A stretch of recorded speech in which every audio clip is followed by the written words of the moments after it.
नमस्कार दोस्तों, मैं रमेश सुतार अपने YouTube चैनल पर आपका स्वागत करती हूँ।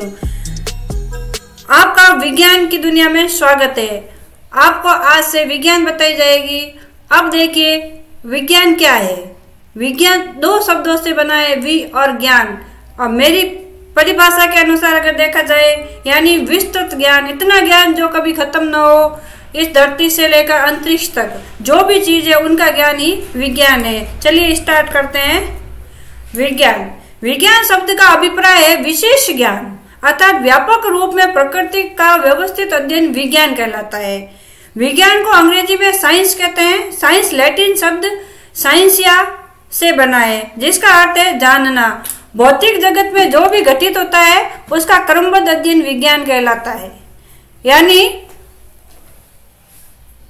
जो कि विस्तृत ज्ञान है, विशेष ज्ञान है, उसका अध्ययन ही विज्ञान कहलाता है। चाहे प्रकृति का हो, चाहे ठोस, द्रव या सजीव या निर्जीव, कोई भी वस्तु हो, उस का ज्ञान ही साइंस कहलाता है। उसका अध्ययन, व्यवस्थित रूप से अध्ययन, ठीक है ना। अब देखिए साइंस जो है एक अंग्रेजी शब्द है, लेकिन लैटिन या साइंसिया से बना है, जिसका अर्थ होता है जानना। अब देखिए विज्ञान की परिभाषाएं अलग अलग वैज्ञानिकों ने, अलग अलग शोधकर्ताओं ने अलग अलग परिभाषाएं दी है, लेकिन हम कुछ महत्वपूर्ण परिभाषाएं जो आपको बता रहे हैं। आइंस्टीन के अनुसार विज्ञान क्या है? हमारी ज्ञान अनुभूतियों की अस्त व्यस्त विभिन्नता को एक तर्कपूर्ण विचार प्रणाली निर्मित करने के प्रयास को विज्ञान कहते हैं। यानी हम जो रोजाना का ज्ञान प्राप्त करते हैं उसकी अनुभूतियां होती है हमें।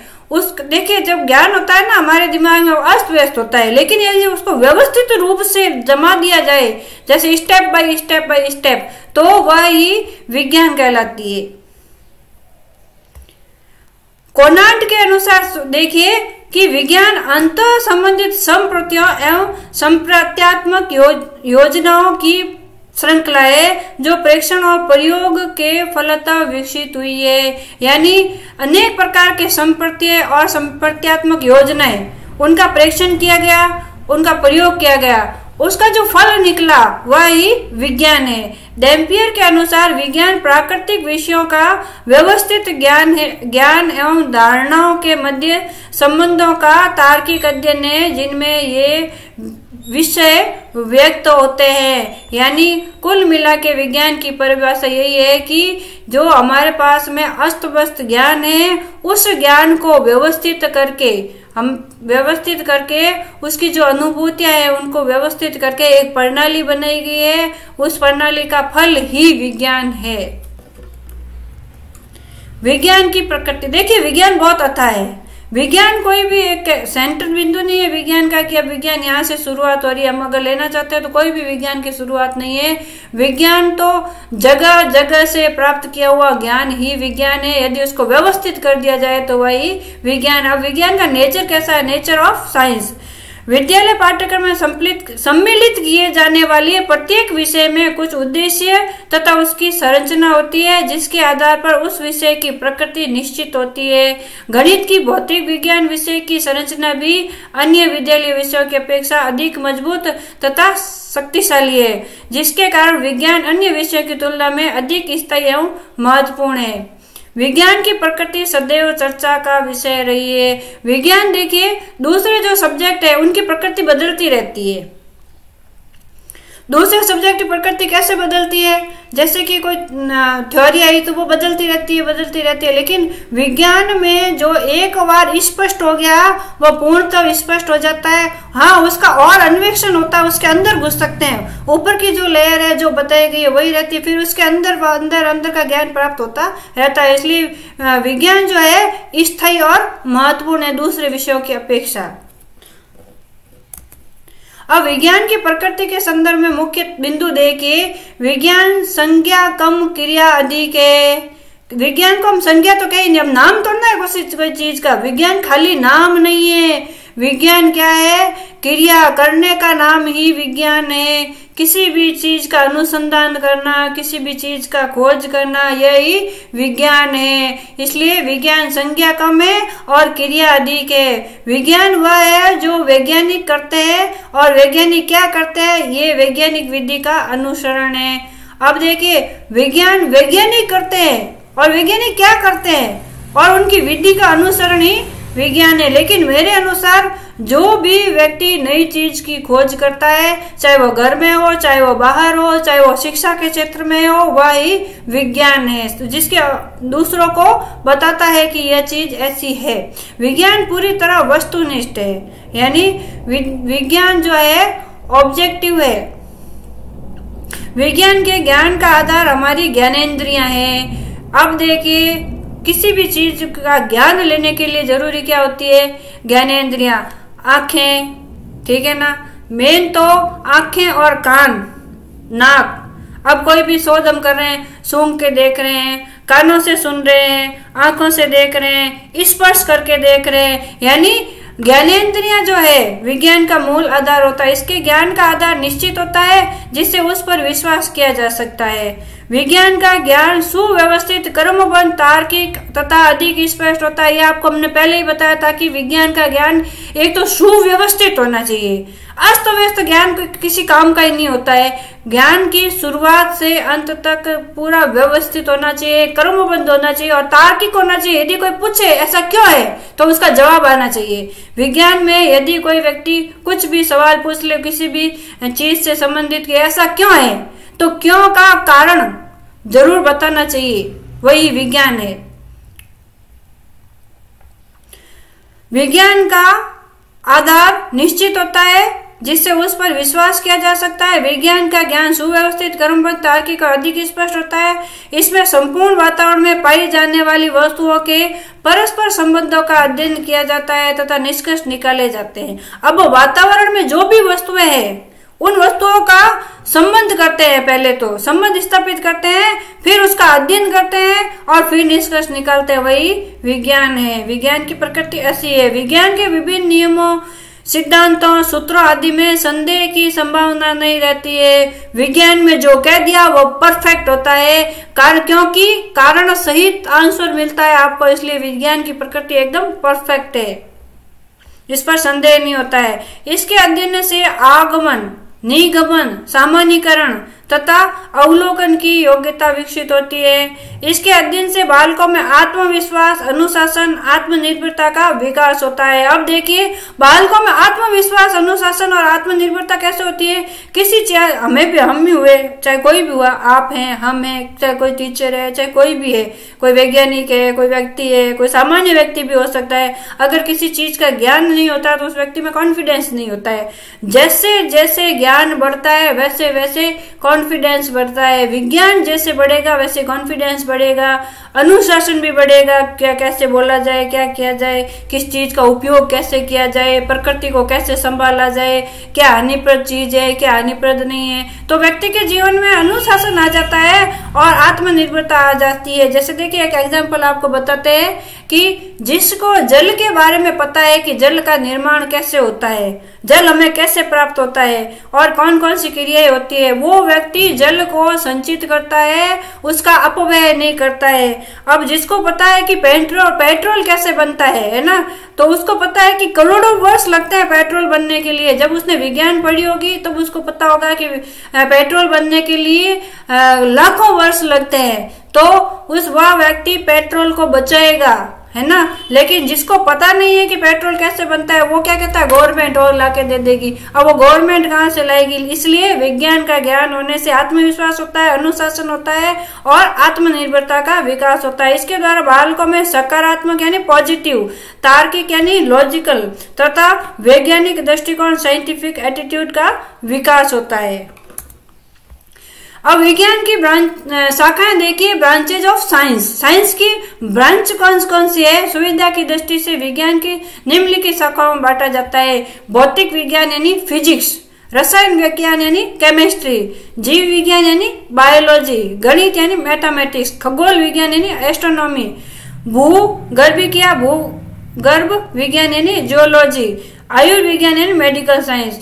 हमने विज्ञान को 7 भागों में बांटा है। अगर हम विज्ञान पढ़ना चाहते हैं तो विज्ञान की 7 शाखाएं हैं या 7 ब्रांच है, जिससे हम विज्ञान के बारे में जानकारी प्राप्त कर सकते हैं। लेकिन एक बात ध्यान रखिएगा, ये सब अलग अलग नहीं है, यह सब एक दूसरे से जुड़ी हुई है। भौतिक विज्ञान रसायन विज्ञान से जुड़ा है, रसायन विज्ञान जीव विज्ञान से जुड़ा है, गणित से जुड़ा है, खगोल से जुड़ा है, भूगोल विज्ञान से जुड़ा है, आयुर्विज्ञान से जुड़ा है। अब आप कहेंगे कैसे जुड़ा हुआ है, तो देखिए कि यदि हम चलो ब्लड का खून का ही देखते हैं, किसी को ब्लड देना है या लेना है तो क्या होगा कि ब्लड की संरचना, जिस व्यक्ति की जैसा ब्लड होगा उसकी जो संरचना होगी उस संरचना के अनुसार मैच होगा, तभी वो आगे अगर कोई रिएक्शन उस व्यक्ति के शरीर में जाने पर क्या रिएक्शन हो रहा है क्या नहीं हो रहा है, तो क्या हो गया, रसायन विज्ञान साथ में आ गया। अब भौतिक विज्ञान भी इसके साथ में आ गया। ऐसा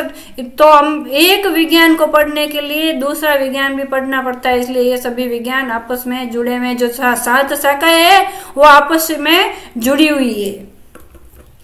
अब सबसे पहले लेते हैं भौतिक विज्ञान या फिजिक्स। अब आपको इस जो वीडियो है इसमें आपको थोड़ा थोड़ा उस सब्जेक्ट के बारे में बताएंगे आपको, ताकि आपको पता चल सके कि विज्ञान की शाखाओं में क्या क्या चीज है, संक्षिप्त में बताएंगे। और विस्तृत रूप में हम आपको आगे के जो वीडियो होंगे हमारे, इनकी जो अलग अलग शाखाएं होगी उन शाखाओं के द्वारा हम आपको अलग अलग चैप्टर पढ़ाएंगे, उससे आपको पता चलेगा। तो इन शॉर्टली हम इसके बारे में मोटा मोटा ज्ञान आपको बताते हैं कि भौतिक विज्ञान या भौतिक विज्ञान की यह शाखा है जिसमें द्रव्य और ऊर्जा, उनमें संबंध तथा परस्पर आदान प्रदान का अध्ययन किया जाता है। स्पष्ट भौतिक विज्ञान से हमारा संबंध द्रव्य तथा ऊर्जा से होता है, यानी जो द्रव्यों और ऊर्जा से संबंधित ज्ञान है उनका संबंध तथा परस्पर आदान प्रदानों का अध्ययन है, वही भौतिक विज्ञान है। द्रव्य यानी मैटर्स, प्रत्येक वस्तु जो स्थान घेरती है जिसमें द्रव्यमान होता है और जिसका अनुभव हम अपनी ज्ञानेंद्रियों आंख, कान, नाक, मुंह, हाथ द्वारा कर सकते हैं, द्रव्य कहलाती है। उदाहरण के लिए पत्थर, लोहा, सोना, रुई, जल, वायु आदि सभी द्रव्य है। अब ये सभी जो द्रव्य है जो स्थान घेरते हैं वह भौतिक विज्ञान में आते हैं। अब ऊर्जा यानी एनर्जी, ऊर्जा एक भौतिक राशि है जिसमें न द्रव्यमान होता है और न ही वह स्थान घेरती है। वास्तव में ऊर्जा एक ऐसी राशि है जिससे हम कार्य ले सकते हैं। अब ऊर्जा को हम देख नहीं सकते, ऊर्जा को देख सकते हैं क्या, पानी है या खाना है, खाना खाने के से हमारे शरीर में ऊर्जा प्राप्त होती है। अब हम उस ऊर्जा को देख सकते हैं क्या, हम काम करते हैं, हम वो भोजन करते हैं, भोजन से वापस ऊर्जा बनती है, उस ऊर्जा का उपयोग हम काम करने के लिए काम में लेते हैं। तो क्या उस ऊर्जा को हम देख सकते हैं क्या, हम ऊर्जा को देख नहीं सकते। ऊर्जा नई स्थान घेरती है, ऊर्जा सिर्फ महसूस की जाने वाली शक्त राशि है। वास्तव में ऊर्जा एक ऐसी राशि है जिसे हम कार्य ले सकते हैं। उदाहरण के लिए ऊष्मा, प्रकाश, ध्वनि, विद्युत आदि ऊर्जा के विभिन्न रूप हैं। अब दूसरा देखिए रसायन विज्ञान या रसायनिकी। रसायन विज्ञान की वह शाखा है जिसमें पदार्थ या मैटर की संरचना, उसके प्रकार, गुणों तथा उसकी अभिक्रियाओं का अध्ययन किया जाता है। केमिस्ट्री शब्द की उत्पत्ति मिस्र, इजिप्ट देश के प्राचीन नाम कीमिया से बनी है, क्योंकि कीमिया शब्द का अर्थ होता है काला रंग और मिस्र देश की मिट्टी का रंग काला था। अब देखिए इसमें क्या है, रसायन विज्ञान में विज्ञान की वह शाखा है जिसमें पदार्थों की संरचना यानी पदार्थ कैसे बना है, पदार्थ कितने प्रकार का है, पदार्थ का गुण कौन सा है, पदार्थ किसी दूसरे पदार्थ के साथ में कौन सी अभिक्रिया करता है, उसका अध्ययन किया जाता है रसायन विज्ञान में। अब रसायन विज्ञान अब देख, रसायन जो इसको केमिस्ट्री बोलते हैं हम लोग, रसायन विज्ञान क्या बोलते हैं, केमिस्ट्री। अब केमिस्ट्री जो शब्द है कीमिया से मिस्र क्या जो है, मिस्र देश से आया है। मिस्र देश में उसकी मिट्टी काली है, इसके कीमिया कहा जाता है। इसको क्या बोलते हैं, कीमिया यानी काला रंग। मिस्र की मिट्टी का रंग काला है और मिस्र देश की मिट्टी का रंग काला होने के कारण ही इस सब्जेक्ट का नाम पड़ा केमिस्ट्री। अतः सर्वप्रथम इसका नाम केमीटेक्ने था रखा गया था, जो बाद में बदलकर केमिस्ट्री हो गया। हिंदी भाषा के अनुसार रसायन यानी रस प्लस आयन, रस प्लस आयन। अब रस देखिए, हमारे शरीर में कितने प्रकार के रस हैं। वैज्ञानिक भाषाओं में हम क्या बोलते हैं रस को, कि हमारे शरीर में कौन कौन सी ग्रंथियां कौन कौन से रस या अंतःस्रावी रस उत्पन्न करते हैं, वही रस। अब शरीर में भी रस यानी रसायन है ना। अब रसायन हर क्षेत्र में रस होते हैं, तो रस प्लस आयन यानी उसके कितने आयन है। रस प्लस, जिसका अर्थ होता है रस का आश्रय। जहाँ विज्ञान या केमिस्ट्री वह चीज है जहाँ पर रस का आश्रय होता है। प्राचीन काल में रस शब्द का उपयोग धातुओं की भस्म के लिए किया जाता था, है ना। प्राचीन काल में धातु, ये बात आप ध्यान रखिए, आप ये याद रखिए। आपको याद करेंगे तो यूपीएससी, आरपीएससी या किसी भी एग्जाम में आपके स्कूल में भी आपके ये काम आएगा। और हमेशा ये रट लीजिए, आपके क्वेश्चन आ सकता है, इम्पोर्टेंट है। मतलब रसायन का अर्थ होता है, क्या होता है, धातुओं की भस्म, धातुओं की रस आयन यानी धातुओं की भस्म। प्राचीन काल में इसका नाम था। प्राचीन काल में रस शब्द का उपयोग धातुओं की भस्म के लिए किया जाता था। केमिस्ट्री का नाम पहले कीमिया, है ना, क्या था, केमिटेक्नोल था, क्योंकि मिस्र देश के, इजिप्ट जो देश है वहां पे कीमिया कहा जाता था। कीमिया का मतलब काला रंग, क्योंकि उसकी मिट्टी का रंग काला था। रसायन विज्ञान या रासायनिक, और आगे देखिए विस्तृत ज्ञान। रसायन विज्ञान की वह शाखा है जिसमें मैटर की संरचना, उसके प्रकार, गुणों तथा उसके विक्रिया का अध्ययन किया जाता है। यह आपको हमने बता दिया है।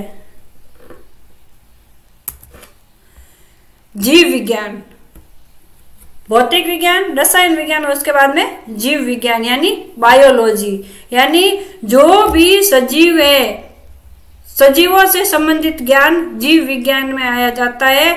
जीव विज्ञान दो प्रकारों की होती है, जूलॉजी और बॉटनी। जूलॉजी जंतु विज्ञान, बॉटनी वनस्पति विज्ञान।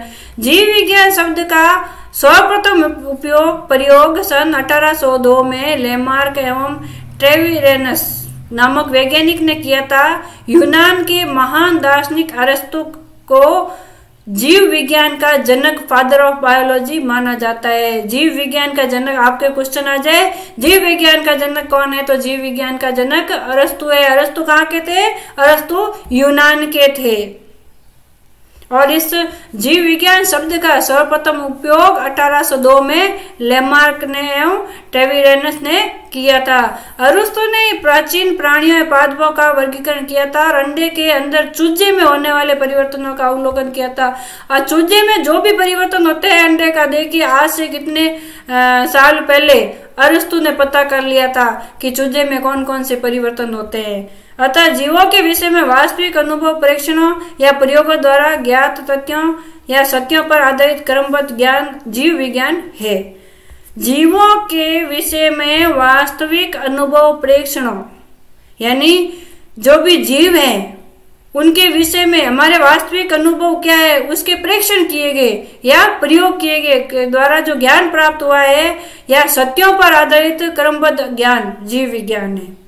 दूसरे शब्दों में जीव विज्ञान विज्ञान की वह शाखा है जिसके अंतर्गत समस्त जीवधारियों, जंतु एवं पादपों का अध्ययन किया जाता है। अभी आपको बताया जितने भी सजीव है, जितने भी जीवधारी है, उनका अध्ययन ही जीव विज्ञान है। जीव विज्ञान को दो मुख्य शाखाओं में विभाजित किया जाता है। जंतु विज्ञान यानी जूलॉजी, इसके अंतर्गत समस्त जंतुओं और उसके क्रियाकलापों का अध्ययन किया जाता है।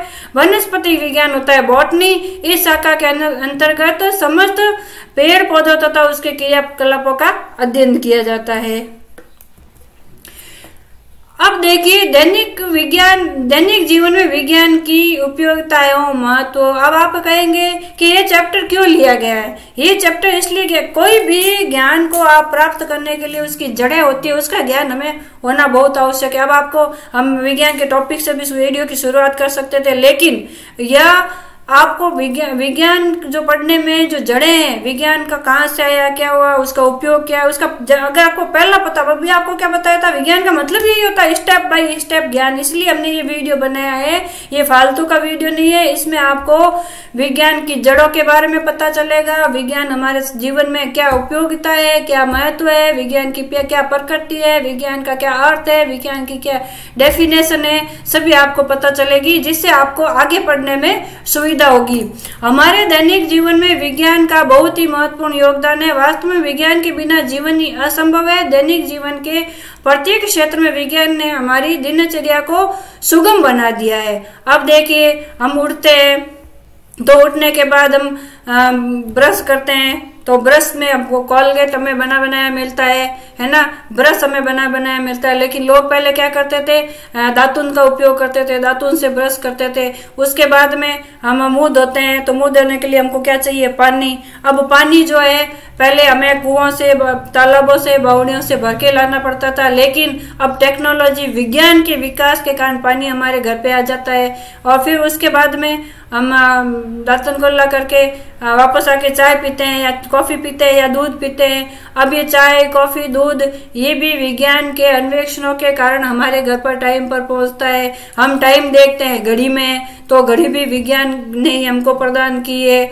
और उसके बाद में अगर हम दैनिक जीवन में जो भी काम करते हैं, हम कार से जाते हैं, बस से जाते हैं, या अपनी गाड़ी से जाते हैं, अपने काम पे जाते हैं, स्कूल जाते हैं या कहीं पे भी जाते हैं, तो वह भी विज्ञान की देन है। हम मोबाइल चलाते हैं, टीवी चलाते हैं, नेटवर्क चलाते हैं, हम वाईफाई चलाते हैं, या हम कुछ लैपटॉप चलाते हैं, कुछ भी चलाते हैं, तो भी हमें यह भी विज्ञान की देन है। तो जब से सुबह हम उठते हैं और रात को सोते हैं, सब हमें विज्ञान की उपलब्धियों के कारण ही हमें प्राप्त हुए सब चीज। इसलिए हमारे जीवन में आसानी हो गई। नहीं तो हमें लकड़ियां बीनने के लिए जाना पड़ता है, नहीं हमको पानी लेने के लिए जाना पड़ता है, नहीं हमको कपड़ों की जगह छाल पहननी पड़ती है। हमें विज्ञान के कारण ये सब सुविधाएं हो गई है हमारे जीवन में। इतनी सुविधाएं हो गई है विज्ञान के कारण हमारे जीवन में कि विज्ञान के बिना हम जी नहीं सकते। तो विज्ञान ने हमारे जीवन को सुगम बना दिया है। अनुप्रयोग युक्तियों एवं तकनीक ने अपने प्रभाव में जकड़ लिया है। ऐसी अनेकानेक वस्तुएं जिन पर हम निर्भर रहते हैं, सभी प्रत्यक्ष या अप्रत्यक्ष रूप से विज्ञान पर ही निर्भर करती है। विभिन्न क्षेत्रों में विज्ञान की उपयोगिता एवं महत्व निम्न प्रकार है। देखिए, कृषि के क्षेत्र में, इन एग्रीकल्चर, कृषि के क्षेत्र में अच्छी फसल उगाने के लिए मिट्टी में उचित उर्वरक मिलाए जाते हैं। आज रासायनिक क्रियाओं द्वारा कुछ महत्वपूर्ण उर्वरकों जैसे sodium nitrate, super phosphate, ammonium sulphate, urea, potash आदि के उपयोग से ही यह संभव हो पाया है कि हम बढ़ती आबादी की खाद्यान्न आवश्यकता की पूर्ति कर सकते हैं तथा खाद्यान्न में आत्मनिर्भर हो पाए हैं। यह सब विज्ञान के कारण ही हो पाया है।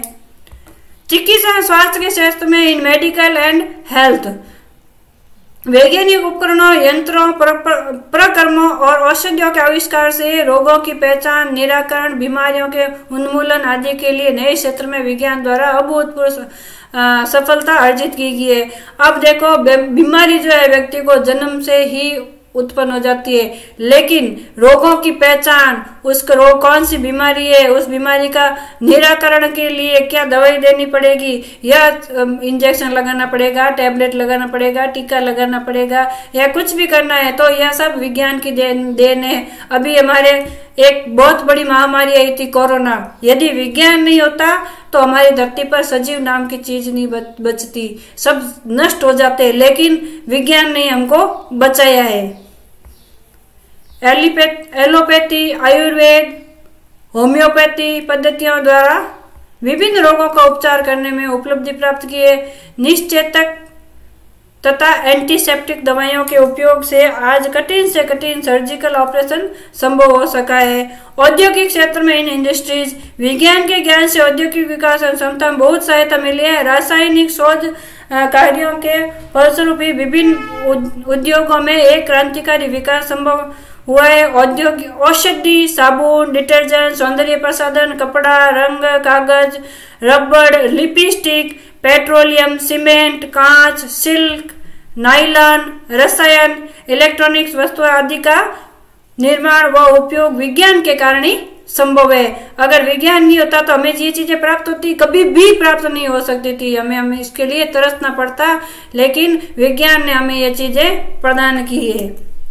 संचार के क्षेत्र में इन कम्युनिकेशन, टेलीफोन, मोबाइल उपग्रह, रॉकेट, इंटरनेट, फैक्स मशीन आदि ने सूचना के क्षेत्र में क्रांति ला दी है। इन उपकरणों का उपयोग कर कम समय में अधिक सूचना आवश्यकता अनुसार उपलब्ध हो जाती है। अभी जो हमें कोई भी सूचना चाहिए, हाथों हाथ एक मैसेज किया, व्हाट्सएप किया, हाथों हाथ आगे वाले के पास में चला गया, है ना।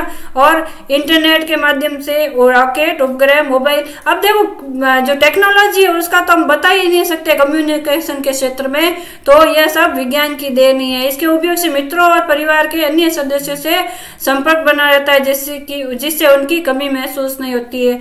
अब वो व्यक्ति चाहे इंडिया में बैठा, देखिए आपके राज्य में बैठा है, आपके राज्य से बाहर बैठा है, आपके देश में बैठा है, आपके देश से बाहर बैठा है, लेकिन आपको उसकी पल पल की खबर पता रहती है। अब उसने चाय पी है, अब वो ये कर रहा है, अब वो कर रहा है। पहले आपको पता था क्या? पता ही नहीं। आपको उसकी पूरी की पूरी जीवनचर्या के बारे में पता रहता है। क्यों? कि संचार के साधन कैसे मिले हमको? विज्ञान से। सब विज्ञान के कारण ही हुआ है, इसलिए विज्ञान का हमारे जीवन में बहुत ही उपयोगिता या महत्व है। अब यातायात के क्षेत्र में इन ट्रांसपोर्ट, विज्ञान की खोज के द्वारा हजारों किलोमीटर दूरी कम समय में पहुंचा जा सकता है। मोटर, वायुयान, कारें, साइकिल आदि यातायात के साधन विज्ञान की देन है, जिनका उपयोग कर हम कम समय में अधिकतम दूरी तय की जा सकती है। मनोरंजन के क्षेत्र में अब देखिए, आपको पता है पहले लोग है ना, कहीं जाना होता था तो खुद नहीं जाकर, कोई व्यक्ति को यदि किसी काम के लिए दूसरे गांव में जाना होता था, उसके साथ में समाचार भेजते थे। अब उस गांव से कोई व्यक्ति यदि कितने महीने बाद वो व्यक्ति आता था, तब हमें समाचार देता था। लेकिन अब ऐसा नहीं है। अब तो किसी की याद आई, गाड़ी चालू की, रवाना हुए, 1 घंटे में उससे जाके मिल के वापस आ गए। और यदि देश से बाहर है तो भी हम हवाई जहाज में बैठकर हाथों हाथ जाके आ जाते हैं। लेकिन पहले ऐसा नहीं होता था, इसलिए इसके लिए हमें किसको नमन करना चाहिए? विज्ञान को। मनोरंजन के क्षेत्र में मनोरंजन के विभिन्न साधन जैसे cinema, film, radio, tape recorder, TV, CD, DVD player, computer, multimedia, internet, खेल सामग्री आदि सभी विज्ञान के ही चमत्कार है, जिन्होंने हमारे दैनिक जीवन पर अपनी अमिट छाप लगा दी है। पेट्रोलियम उत्पादों के क्षेत्र में इन प्रोडक्ट ऑफ पेट्रोलियम, जमीन या समुद्र के अंदर गहरे कुओं से प्राप्त पेट्रोलियम या कच्चा तेल से आज रसायन विज्ञान के ज्ञान द्वारा ही विभिन्न उपयोगी उत्पाद प्राप्त करना संभव हो सका है। पेट्रोलियम से प्राप्त कुछ उपयोगी उत्पाद है मोम, सिंथेटिक रबड़, कोल तार, सिंथेटिक ऊन, petrol, DDT, synthetic glycerol, plastic, paint, ईंधन गैस, उर्वरक, केरोसिन ऑयल, साबुन, नायलॉन और अन्य रासायनिक पदार्थ, ये सभी विज्ञान की देन है। खाद्य के क्षेत्र में इन फूड प्रोडक्शन विश्व की जनसंख्या लगभग 3.5 वर्षों में दोगुनी हो जाती है। हमारे देश दुनिया की जो जनसंख्या है 3.5 वर्षों में दोगुनी हो जाती है। इतनी तेजी से बढ़ती आबादी के लिए हमें अधिक और अधिक खाद्यान्नों की आवश्यकता है। यह विज्ञान विशेष रूप से रसायन विज्ञान द्वारा ही संभव हो सका है कि अधिक से अधिक खाद्यान्न उत्पादन और संरक्षण हेतु नवीन विधियां उपयोग में लाई जा रही है। विभिन्न रासायनिक क्रियाओं द्वारा दही, मक्खन, पनीर, घी, रिफाइंड तेल, बेबी फूड आदि का उत्पादन किया जाता है। युद्ध के क्षेत्र में इन वॉर, विज्ञान के ज्ञान ने युद्ध में भी एक विशेष प्रकार की क्रांति लाई है। तीव्र विस्फोटक जैसे TNT, जहरीली गैसें जैसे फॉस्जिन, धुएं रहित विस्फोटक, बम आदि सभी रसायन की देन है। सबसे आधुनिक नाभिकीय अस्त्र जैसे परमाणु बम तथा हाइड्रोजन बम भी रसायन तथा भौतिक शास्त्रियों के संयुक्त प्रयास के फलस्वरूप ही बनाए गए हैं। अंतरिक्ष के क्षेत्र में इन स्पेस, आज मनुष्य ने चंद्रमा तथा अन्य ग्रहों में पहुंचने तथा अंतरिक्ष में भ्रमण करने में सफलता हासिल कर ली है, जो कि विज्ञान की देन है। बिना विज्ञान की प्रगति से इसकी कल्पना भी नहीं की जा सकती थी। देखिए पहले हम बैठते थे ना, सभी बैठे बैठे बातें करते थे, ऊपर क्या है, चंदा क्या है, मम्मा है, ग्रह देखते थे, ये सूर्य भगवान है, ये शनि भगवान है, ये मतलब वो सभी जितने भी ग्रह है उनको हम भगवान मानते थे। पता नहीं था किसी को वहां पे भी धरती है, वहां पे हम सिर्फ एक ही धारणा थी कि ऊपर क्या है, कि ऊपर भगवान है, वहां ऊपर स्वर्ग है, ऊपर नरक है, सब चीज है। लेकिन जब विज्ञान ने अन्वेषण किए तब हमको पता चला कि ऊपर अंतरिक्ष में भी धरती है ना, अंतरिक्ष में भी ग्रह है, पृथ्वी के जैसे जैसे ग्रह है। तो जितनी चीजें अंतरिक्ष में, सब चीज हमको पता चल गई, हमें पहले पता नहीं था। यह सभी विज्ञान की देन है। आज विभिन्न देशों के भौतिक शास्त्री, रसायन शास्त्री एवं जैव शास्त्री आदि सभी अंतरिक्ष में जाकर विभिन्न अनुसंधानों में जुटे हुए हैं, जिसकी हमको भविष्य में बहुत अच्छी निष्कर्ष प्राप्त होगा कि हम स्पेस के द्वारा हम अपनी धरती पर भी सुधार, स्पेस के ज्ञान से हमारी धरती पर भी सुधार कर सकते हैं। ये था विज्ञान का एक छोटा सा संक्षिप्त ज्ञान कि विज्ञान में क्या है, क्या शुरू से लेकर अंत तक विज्ञान का क्या उपयोग है, विज्ञान क्या है, यह आपको हमने बताया। आपको हमारा वीडियो कैसा लगा? यदि आपको हमारा वीडियो अच्छा लग रहा है तो कमेंट कीजिए, और अच्छा नहीं लग रहा है, कोई कमी है तो भी कमेंट कीजिए। जैसे कमी तो हर इंसान में होती है, हम में भी होगी। और आपने हमारा वीडियो इतनी देर तक देखा, इसलिए आपका बहुत ही बहुत धन्यवाद। आप हमारे चैनल को सब्सक्राइब कीजिए, लाइक कीजिए और शेयर कीजिए। धन्यवाद, नमस्कार। Subscribe now and press the bell icon. Never miss an update.